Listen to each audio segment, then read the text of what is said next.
안녕하세요. 축진막입니다. 오늘은 결산 시리즈 네 번째 팀 첼시입니다. 첼시 역시 성적, 감독, 선수, 전술, 이적 시장 이렇게 5개 파트로 나눴고요. 제 3자 입장에서도 이해할 수 있게 한번 얘기를 해보도록 하겠습니다. 첫 번째, 성적입니다. 프리미어 리그는 4위, 컨퍼런스 리그는 우승, FA컵은 32강 탈락, 리그컵은 16강 탈락입니다. 무엇보다도 위에 두 가지가 매우 중요하겠죠. 일단 프리미어리그 4위, 첼시가 오랜만에 리그 성적으로 챔피언스 리그에 가게 되었습니다. 22-23 시즌에 아주 안 좋은 시즌을 보내고 나서 2년 만에 거둔 성과인데요. 생각보다 빠르게 첼시가 반등을 성공했다, 이렇게 볼 수 있을 것 같고, 컨퍼런스 리그 우승. 물론 이 컨퍼런스 리그 나가는 팀들 중에 첼시가 가장 체급이 강력하다, 이런 평가가 있긴 했지만 또 실제로 우승을 하는 건 아예 다른 얘기거든요. 그런데 첼시가 결승전에서 베티스 상대로 대역전승을 거두면서 또 하나의 트로피를 가져오게 됐습니다. 그 다음은 감독에 대해 얘기해 볼게요. 아무래도 마레스카가 프리미어리그 감독은 처음이죠. 챔피언십 레스터시티를 맡았다가 이번에 처음 감독이 됐고, 또 애초에 감독으로서의 경력이 그렇게 많지 않은 사람입니다. 그럼에도 불구하고 프리미어리그에서의 첫 시즌 좋았던 성과를 만들어냈습니다. 일단 챔피언스 리그 간 거 자체가 아주 큰 성과라고 볼 수 있겠고, 이렇게 챔피언스 리그 반복을 하면 우승에도 도전할 수 있는 팀이 됩니다. 일단 시즌 초중반 컨퍼런스를 잘 이용해서 더블 스쿼드를 구축했습니다. 컨퍼런스 리그가 아무래도 챔피언스 리그나 유로파 리그에 비해서는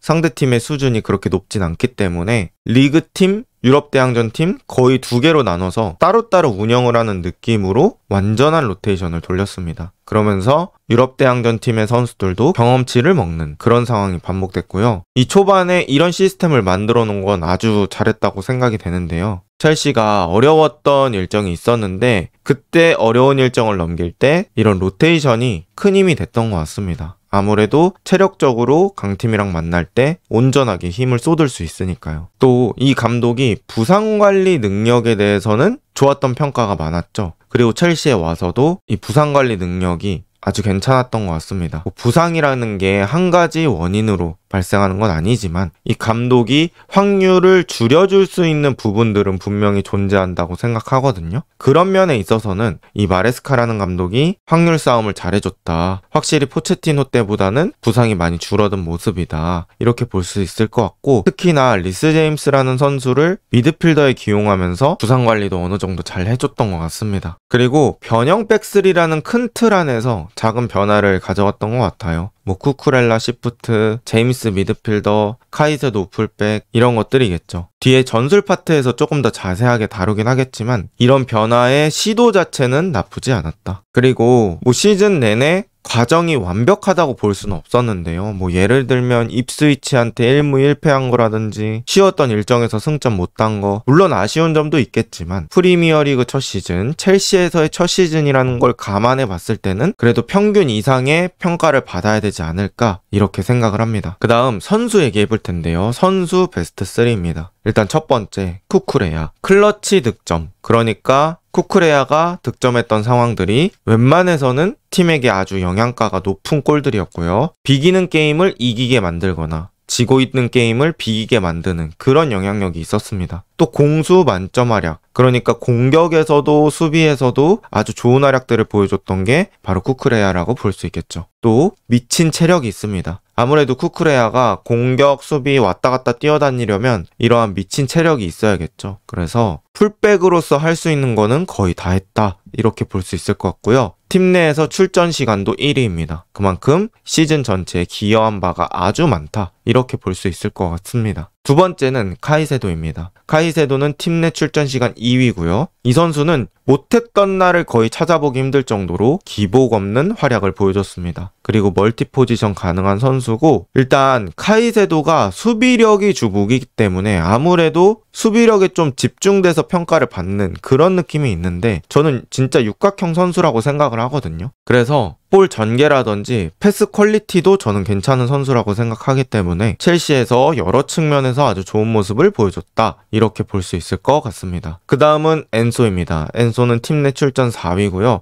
공격 포인트가 2위예요. 공격수가 아님에도 불구하고 많은 어시스트, 많은 득점들을 보여줬고요. 또 경기 내에서 뭐 반대쪽으로 오픈해주는 거라든지 짧은 전개라든지 또 창의성도 보유하고 있는 선수라서 앞쪽에서 좋은 모습들이 꽤 많았다. 그리고 박스 타격에서도 좋은 모습을 보여줬기 때문에 이 엔소라는 선수도 이번 시즌 첼시에 기여를 많이 했다, 이렇게 볼 수 있을 것 같고요. 그 외 좋았던 선수를 따지자면 일단은 콜 파머. 파머는 후반기 때 좀 아쉬운 모습들이 있었지만 그럼에도 파머의 기대치에 비해서 아쉬웠던 시즌인 거지 일반 선수 이름 가리고 봤으면 그래도 좋았다고 평가할 수 있을 것 같습니다. 특히나 시즌 초반에는 정말 어마어마한 퍼포먼스가 있었죠. 또 찰로바는 사실 중간에 돌아왔기 때문에 엄청나게 좋은 평가를 받을 수는 없겠지만 그래도 복귀하고 와서는 첼시에서 계속 좋은 모습을 보여줬던 것 같습니다. 그리고 포파나가 없는 그 오른쪽 센터백의 자리를 찰로바가 아주 잘 채워줬다, 이렇게 볼 수 있을 것 같고요. 토신도 FA로 데려와서 엄청난 기대감이 있었던 건 아니지만 나름 또 나왔을 때 나빴던 모습들이 별로 없었고 가끔가다 득점을 해준 그런 모습도 있어서 괜찮았던 선수로 평가할 수 있을 것 같습니다. 워스트 3입니다. 일단 첫 번째 은쿤쿠고요. 은쿤쿠는 아무래도 적극성이 좀 부족하다는 모습이 있었어요. 가짜 9번으로 기용될 때도 수비는 적극적으로 안 하는 모습들이 너무 많았고요. 공격 상황에서도 오프더블 움직임을 가져간다든지 이런 모습이 적어서 의지 자체가 그렇게 많이 느껴지는 플레이는 아니었습니다. 또 이런 것들과 더불어서 출전 시간을 많이 부여받지 못하면서 번뜩임도 줄어들었다, 이렇게 볼 수 있을 것 같고요. 무색무취 느낌이 많이 났던 24-25 시즌입니다. 그 다음은 포파나입니다. 포파나는 사실 첼시가 어떤 시즌의 플랜을 잡을 때 핵심 선수로 분류할 수 있던 선수였는데 너무 부상이 많아서 이 선수를 끼고 플랜 A를 짜는 게 맞나 싶을 정도로 아쉬운 모습을 보여줬고요. 또 포파나가 지금 있는 팀에서는 스털링 제외했을 때 주급 3위라고 볼 수 있어서 팀에서 가지고 있는 기대치도 절대 적은 편이 아니거든요. 그럼에도 계속 나오지 못하고 이러다 보니까 팀 내에 자리만 차지하고 무언가 애매한 그런 선수가 되어버렸습니다. 그래서 포파나도 기대치 대비 아쉬운 시즌이라고 볼 수 있고, 그 다음은 귀스토인데요. 사실 귀스토를 워스트에 넣기에는 조금 고민이 많았는데 그래도 귀스토가 지난 시즌에 보여줬던 퍼포먼스가 있잖아요. 아무래도 포체티노 때보다는 이번 시즌에는 인버티드로 기용되는 그런 빈도가 많으면서 이 인버티드 자리에서는 그렇게 소화를 잘 못했던 것 같아요. 그리고 패스미스 많았고 컨퍼런스 리그 결승전에서도 귀스토의 패스미스부터 시작된 게 실점이 됐거든요. 그래서 무언가 클래식 풀백에 조금 더 맞는 선수인 것 같다. 아무래도 기대치 대비는 아쉬운 활약을 보여줬던 선수다, 이렇게 볼 수 있을 것 같고요. 그 외 아쉬운 자원들 중에 평가 불가인 자원들 라비아, 무드릭 있습니다. 라비아는 또 나왔을 때는 괜찮은 모습들이 많았기 때문에 더더욱 아쉬운 것 같아요. 그리고 무드릭은 뭐 얘기 더 안 하겠습니다. 그 다음은 전술 평가입니다. 전술은 일단은 변형 백3를 핵심으로 한 점유 베이스 축구를 추구했던 것 같아요. 일단 이번 시즌 자체도 데이터로 보면 프리미어리그 평균 점유율 3위거든요. 아무래도 우리가 흔히 말하는 펩류 감독 중에 하나라고 볼 수 있기 때문에 주도하는 축구를 원했던 것 같습니다. 그런데 이 점유하는 축구의 핵심, 주도하는 축구, 지공 축구의 핵심은 상대를 눌러놓은 다음에 거기서의 복잡한 디테일이 필요하거든요. 그런데 아무래도 마레스카가 그 최종 단계까지는 발전한 느낌은 아니다, 이런 느낌이 들었고요. 지공 시에 특히 파머 같은 창의성 있는 선수가 개인 능력이 감소했을 때는 전반적인 경기력이 감소하는 느낌이 들었어요. 그래서 뭐 경기가 안 좋았던 날에는 U자 빌드업이 반복되는 날도 있고, 또 시즌 중반기 이후까지는 잭슨과 파머에게 너무 득점이 몰려있는 듯한 그런 느낌도 있어서 전술의 안정성이 그렇게 단단한 느낌은 아니었던 것 같습니다. 그리고 안 풀릴 때 플랜 B가 좀 아쉽다고 느꼈는데요. 일단 그 3위 빌드업이라는 틀을 완전히 깨는 게 마레스카에게는 쉽지 않았던 것 같아요. 그리고 제가 아까 말씀드렸던 것처럼 복잡한 디테일은 부족하다고 느껴졌는데 뭐 하프 스페이스로 공을 진입시키는 그런 방법이라든지 또 지공 상황에서 짧게 썰어가는 능력들, 그런 거는 좀 아쉽다고 느꼈고요. 그런 상황에서는 아무래도 크로스가 반복될 때가 있는데 첼시의 공격진의 세팅 자체가 크로스에 유리한 세팅은 아니잖아요. 그래서 그런 것들은 좀 아쉬웠다고 볼 수 있고요. 아무래도 이제 크로스 플레이를 하더라도 델랍이라는 선수가 왔기 때문에 조금은 달라질 수 있지 않을까 싶습니다. 그 다음에 쿠쿠레야 시프트, 네투 제로톱, 마두에케 자윙, 제임스 미드필더 기용, 이런 자잘자잘한 시도는 많았고요. 저는 시도 자체는 충분히 좋게 생각을 합니다. 그리고 이 시도에서 결국에는 한 가지를 얻어낼 수 있다면 또 무기가 하나 추가되는 거니까요. 그래서 플랜 A에서 약간의 세부 전략들은 있었지만 플랜 B에 대한 고민은 추가될 필요가 있다. 이렇게 정리할 수 있을 것 같고요. XG 값이 리그 2위였어요. 그러니까 첼시가 공격 과정은 잘 만들어갔다고 얘기할 수 있겠죠. 하지만 실제 득점은 7위였고요. 여기서는 아쉬운 골 결정력이 있었다. 이렇게 평가할 수밖에 없을 것 같습니다. 이거는 단지 또 감독의 탓을 하기에는 선수들도 조금 더 해줘야 되는 부분이 있겠죠. 개선 포인트입니다. 일단 첼시는 선수의 개선이 이루어지면 좀 괜찮아질 것 같다는 느낌을 저는 받았어요. 모든 팀이 그렇겠지만 첼시는 또 선수 개선이라는 어떻게 보면 단순한 포인트로 바뀔 수 있는 부분이 희망적이라고 느껴지거든요. 그러니까 진짜 문제인 팀은 뭐가 문제인지조차 모르는 팀인데 첼시는 그래도 명확하게 짚어낼 수 있어서 나쁘지 않은 것 같습니다. 일단 확실한 마무리가 가능한 원톱, 이것도 해결하려는 의지가 있고 델랍을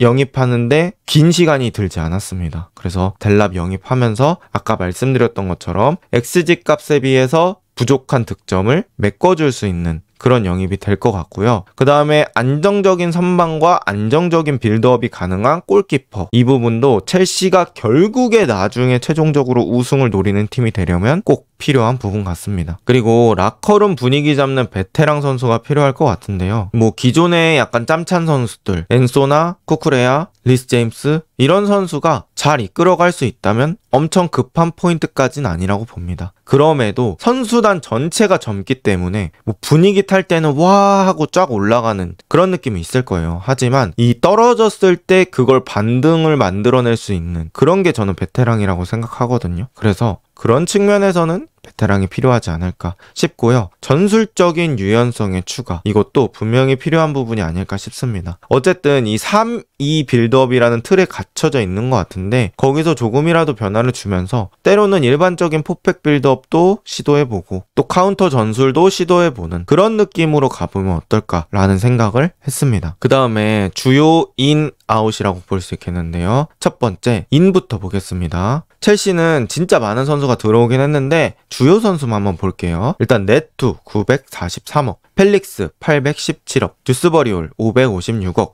요르겐센 385억입니다. 여기서 네투가 어떻게 보면 첼시의 가장 큰 빅사이닝이었는데요. 네투는 생각보다는 아쉬운 활약을 보여줬습니다. 아무래도 네투가 좋은 활약을 보여줬을 때는 엄청나게 달릴 수 있는 환경이었어요. 울버햄튼이 프리미어리그에서 완전 강팀의 위치는 아니다 보니까 내려앉았다가 한 번에 쭉 올라갈 때 그때 좋은 모습을 보여줬거든요. 그래서 네투는 첼시에 조금 더 적응하면서 일단은 부상 없이 한 시즌 마무리한 거, 이게 플러스가 될 것 같긴 합니다. 어쨌든 다음 시즌엔 조금 더 많은 경기 영향력, 많은 공격 포인트가 필요합니다. 그 다음은 주앙 펠릭스. 주앙 펠릭스는 좀 아쉽다고 볼 수 있겠죠. 또 비싼 돈 들여서 영입한 거에 비해서는 아쉬웠던 활약, 그리고 펠릭스가 또 임대를 갔다가 왔기 때문에 여러 가지 면에서 아쉬웠다고 볼 수 있겠고요. 그 다음 듀스버리올 556억입니다. 듀스버리올도 금액에 비해서는 엄청 좋은 활약은 아니었고 또 마레스카랑 다시 만난다는 거에서 기대 포인트가 있었는데 그만큼 뽑아내지는 못했던 것 같습니다. 요르겐센도 산체스에 비해서 엄청 특별한 장점을 보여주진 못했고요. 그 다음 아웃입니다. 아웃은 마트센을 699억, 상당히 괜찮은 가격에 팔았거든요. 그래서 그 부분은 상당히 좋은 판매였다 이렇게 볼 수 있을 것 같고, 그 다음은 갤러거입니다. 갤러거는 660억.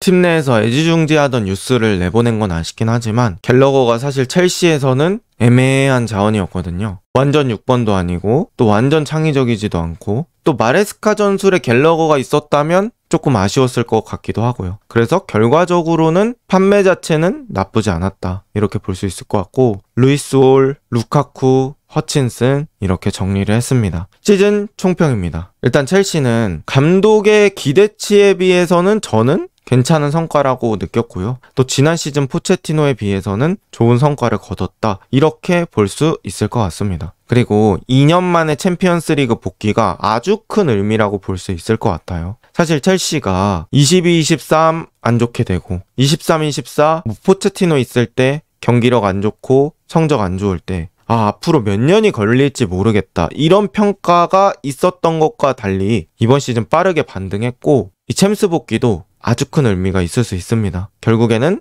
첼시가 정상화되는 과정이다. 이렇게 얘기할 수 있을 것 같고요. 또 스쿼드의 급변이 줄어든 느낌이 있어요. 22-23 그리고 23-24 거의 대부분의 선수가 바뀌었는데 이번 시즌은 어느 정도 핵심 코어라인은 유지가 되면서 새로운 선수들이 추가됐잖아요. 그래서 그런 것들도 장기적인 조직력에 플러스가 되지 않을까 싶고 6컨 트로피 따서 유관력도 챙겼습니다. 이거 역시 첼시가 올라가는데 큰 부분이 될 수 있고요. 안정적인 챔스권을 향하는 시작점이 될 수 있을 것 같다. 이렇게 평가를 내릴 수 있을 것 같습니다. 일단 저는 프리미어리그에서 탑3 리버풀, 아스날, 맨시티 여기가 되게 강력하다고 생각해요. 그리고 그 다음 그 탑3 체제를 깰 수 있는 대항마가 누구냐? 그럼 저는 첼시를 가장 먼저 뽑을 것 같거든요. 그래서 이 첼시가 다음 시즌 어떤 모습을 보여줄지 그 탑3 체제를 무너뜨릴 수 있을지 기대를 해보도록 하겠습니다. 이번 영상은 여기까지입니다. 좋은 하루 보내세요.